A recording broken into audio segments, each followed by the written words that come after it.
উদীয়মান প্রযুক্তি আমাদের পৃথিবী বদলে দেবে এবং এটি বলার অবকাশ রাখে না যে খুব শীঘ্র এটি ঘটতে চলেছে, যার মধ্যে এজিআই অর্থাৎ আর্টিফিশিয়াল জেনারেল ইন্টেলিজেন্স একটি বড় উদাহরণ।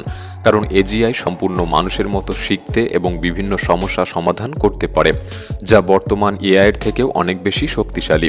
ওপেন এআই ও গুগল ডিপ মাইন্ড এজিআই নিয়ে গবেষণায় অগ্রগতি করছে, যেখানে ডিপ লার্নিং ও রিইনফোর্সমেন্ট লার্নিং ব্যবহার করা হচ্ছে। ভবিষ্যতে এজিআই প্রযুক্তি বৈজ্ঞানিক গবেষণা, চিকিৎসা নির্ণয়, সৃজনশীল কাজ এবং গুরুত্বপূর্ণ সিদ্ধান্ত নিতে সহায়তা করবে।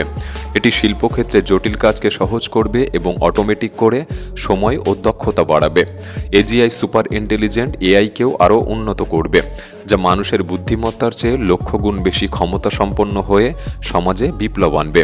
তাই আজকের ভিডিওতে আমরা আপনাকে এরকম কিছু বিশেষ প্রযুক্তি দেখাতে চলেছি, যেমন quantum computing, humanoid robot, lab grown meat, smart city ইত্যাদি।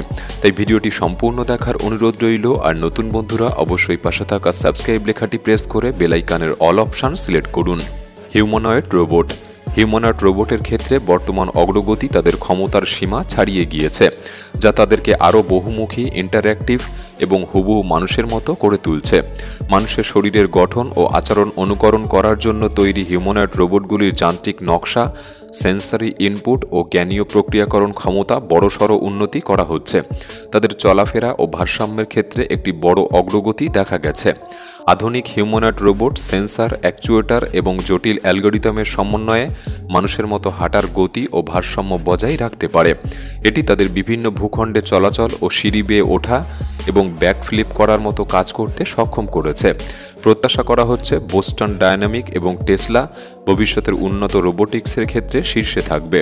আরেকটি অগ্রগতি কৃত্রিম বুদ্ধিমত্তা ও মেশিন লার্নিংয়ে হয়েছে, যা রোবটকে মানুষের সঙ্গে আরও স্বাভাবিক ও স্বজ্ঞাত উপায়ে যোগাযোগ করতে সক্ষম করে তুলবে। এগুলি মুখ চিনতে, কথা বুঝতে এবং মৌখিক কমান্ডের উত্তর দিতে পারবে। Lab grown meat. ল্যাবে তৈরি মাংস, যা কালচার্ড মাংস নামেও পরিচিত, এটি খাদ্য প্রযুক্তির একটি বিপ্লবী অগ্রগতি, যা ঐতিহ্যবাহী পশুপালন ব্যবস্থাকে সরিয়ে দেবে এবং মাংসের চাহিদা পূরণে মেশিন আমাদের সাহায্য করবে। এই প্রক্রিয়ায় পশু কোষ থেকে মাংস উৎপাদন করা হয়, যেখানে পশু হত্যার প্রয়োজনীয়তা পড়বে না। প্রথমে পশুর মাংসের কিছু পেশিকোষ সংগ্রহ করা হবে এবং একটি নিয়ন্ত্রিত পরিবেশে পুষ্টি ও বৃদ্ধির উপাদান দিয়ে তাদের গুণিতক এবং পেশি টিস্যু গঠনে সহায়তা করা হবে, যা রান্না করা এবং এর স্বাদ প্রথাগত মাংসের মতোই। ল্যাবে তৈরি করা এই মাংসের গুণগত মান সরাসরি পশুদেহ থেকে উদ্ধার করা মাংসের চেয়েও অনেক বেশি।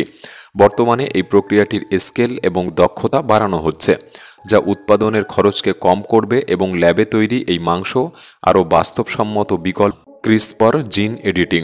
ক্রিসপার জিন এডিটিং এটি একটি বিপ্লবী প্রযুক্তি, যা বিশেষত ক্রিসপার ক্যাস9 প্রযুক্তির আবির্ভাবের মাধ্যমে বড় অগ্রগতি লাভ করছে। এই প্রযুক্তির মাধ্যমে যে কোনো কোষ বা জীবের ডিএনএ সঠিকভাবে পরিবর্তন করার প্রক্রিয়া। ক্রিসপার ক্যাস9 একটি মলিকুলার কাঁচি হিসাবে কাজ করবে, যা আরএনএর মাধ্যমে সুনির্দিষ্ট ডিএনএ সিকোয়েন্স চিহ্নিত করবে এবং ক্যাস9 এনজাইম দিয়ে তা কেটে ফেলবে। এর মাধ্যমে বিজ্ঞানীরা ডিএনএর জেনেটিক সিকোয়েন্স পরিবর্তন করতে, যোগ করতে বা মুছে ফেলতে পারবে, যার ফলে একজন পিতামাতা তার নবজাতক শিশুর চোখের রং, ত্বকের রং, শারীরিক গঠন এবং আরও কিছু পরিবর্তন ঘটাতে পারবে। এছাড়া বর্তমান উন্নতির মধ্যে একটি গুরুত্বপূর্ণ ক্ষেত্র হল চিকিৎসা গবেষণা এবং চিকিৎসায় এর ব্যবহার, যেখানে ক্রিসপার প্রযুক্তি জিনগত ত্রুটি সংশোধন করতে পারবে এবং ক্যান্সার চিকিৎসার ক্ষেত্রেও একটি বড় ভূমিকা পালন করবে। ভবিষ্যতে এটি মানুষের অঙ্গন ও কৃষির ক্ষেত্রেও বিপ্লব আনতে সক্ষম হতে পারে, যেমন মানুষের এমব্রিওতে জিনগত ত্রুটি সংশোধন করা এবং শারীরিক গুণাবলী নির্বাচন করা। Quantum computing. কোয়ান্টাম কম্পিউটিং এমন এক প্রযুক্তি যা সাধারণ কম্পিউটারের চেয়েও অনেক বেশি শক্তিশালী। সাধারণ কম্পিউটার বিট ব্যবহার করে, যা এক সময়ে কেবল 0 বা 1 হতে পারে, কিন্তু কোয়ান্টাম কম্পিউটিং কিউবিট ব্যবহার করে, যা একই সঙ্গে 0 এবং 1 হতে পারে। এই ব্যাপারটা বোঝার জন্য কোয়ান্টাম মেকানিক্সের একটি ধারণা আপনাকে বুঝতে হবে, যেটাকে বলা হয় সুপার পজিশন।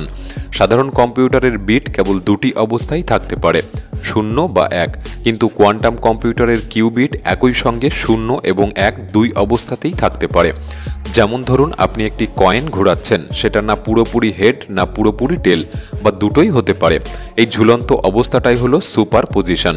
তাই কাজ করার সময় কিউবিট একটি নির্দিষ্ট অবস্থায় চলে আসে। এই কারণেই কোয়ান্টাম কম্পিউটার একই সঙ্গে অনেক গণনা করতে পারে এবং দ্রুত সমাধান বের করতে পারে। যেমন ইতিমধ্যে গুগলের কোয়ান্টাম কম্পিউটার সাইকামোর একই সময়ে অনেক কাজ করার ক্ষমতা দেখিয়েছে।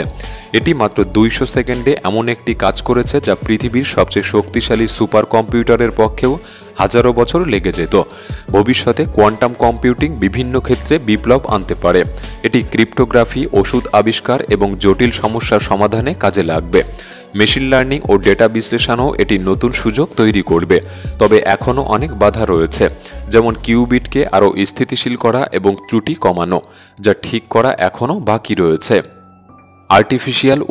আর্টিফিশিয়াল বা ইএক্সও এমন এক প্রযুক্তি যা প্রিম্যাচিওর বা অপরিণত শিশু জন্মের পর তার শরীরকে নিরাপদে বিকাশ করতে সাহায্য করে।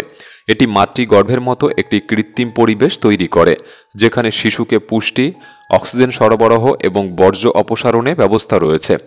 আসলেই আমার কাছে মনে হয় এটি একটি যুগান্তকারী আবিষ্কার, কারণ ভবিষ্যতে এটি গর্ভধারণের বিকল্প হিসাবেও কাজ করতে পারে।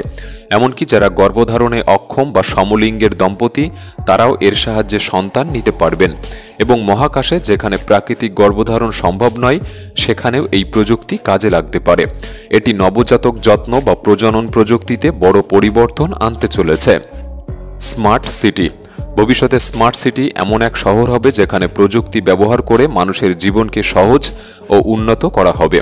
এই শহরগুলিতে ইন্টারনেট, সেন্সর এবং ডেটা বিশ্লেষণের মাধ্যমে শহরের কাজগুলি আরও কার্যকর করা হবে। যেমন ডেটা বিশ্লেষণের মাধ্যমে ট্রাফিক ভিড় কমানো, পাবলিক ট্রান্সপোর্ট ভালো করা এবং বিদ্যুৎ ও বর্জ্য ব্যবস্থা ঠিক রাখা সম্ভব হবে। ভবিষ্যতে স্মার্ট সিটিগুলিতে রোবট চালিত গাড়ি বা ড্রাইভারলেস গাড়ি ট্রাফিক সমস্যা কমাবে, আর জরুরি সেবা দিতে ড্রোন ব্যবহার করা হবে। এছাড়াও স্মার্ট সিটি পরিবেশ রক্ষা করতে সহায়তা করবে, যেমন দূষণ কমাবে ও কার্বন নিঃসরণ কমিয়ে আনবে। ন্যানো টেকনোলজি যা আণবিক বা পরমাণু স্তরে পদার্থের নিয়ন্ত্রণ। সাম্প্রতিক বছরগুলিতে এই প্রযুক্তি বিপুল অগ্রগতি লাভ করেছে এবং বিভিন্ন ক্ষেত্রে নতুন সম্ভাবনার উন্মোচন করেছে। এটি ন্যানো স্কেলে বা 100 ন্যানোমিটারের কম পদার্থ নিয়ন্ত্রণ করে নতুন কাঠামো, উপকরণ এবং ডিভাইস তৈরি করতে সহায়তা করে। চিকিৎসা ক্ষেত্রে nano scale drug delivery system তৈরি হচ্ছে, যা নির্দিষ্ট কোষ বা টিস্যু, যেমন ক্যান্সার কোষের উপর কার্যকরী। গ্রাফিনের মতো ন্যানো ম্যাটেরিয়ালও তৈরি হচ্ছে, যা শক্তি, নমনীয়তা এবং পরিবাহিতা নিয়ে নতুন সুযোগ সৃষ্টি করছে। ভবিষ্যতে ন্যানো টেকনোলজি স্বাস্থ্যসেবা, পরিবেশগত স্থিতিশীলতা এবং ইলেকট্রনিক্সে বিপ্লব ঘটাতে সক্ষম হতে পারে। ফিউশন পাওয়ার হলো এমন একটি শক্তির উৎস যা সূর্য এবং নক্ষত্র থেকে আসে।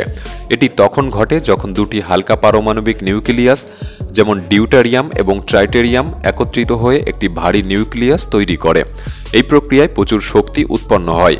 ফিউশন শক্তি উৎপাদনের জন্য অত্যন্ত উচ্চ তাপমাত্রা, যেমন 10 কোটি ডিগ্রি সেলসিয়াস, এবং প্রচুর চাপে পারমাণবিক কণাগুলিকে একত্রিত করতে হয়। এটি অর্জন করতে বিজ্ঞানীরা উন্নত প্রযুক্তি ও বিশেষ ফিউশন রিঅ্যাক্টর তৈরি করছে। ভবিষ্যতে ফিউশন শক্তি হতে পারে একটি টেকসই এবং পরিবেশ বান্ধব শক্তির বিকল্প। এটি তেল, কয়লা বা গ্যাসের মতো জীবাশ্ম জ্বালানির উপর নির্ভরতা কমিয়ে জলবায়ু পরিবর্তন মোকাবিলায় বড় ভূমিকা রাখবে। তাছাড়াও এটি নবায়নযোগ্য শক্তির ঘাটতি পূরণ করতে পারে, কারণ এটি কার্যত সীমাহীন শক্তি উৎপন্ন করতে সক্ষম হবে। এই প্রযুক্তিগুলি সম্পর্কে আপনার মতামত আমাদের কমেন্ট বক্সে লিখে জানাতে পারেন।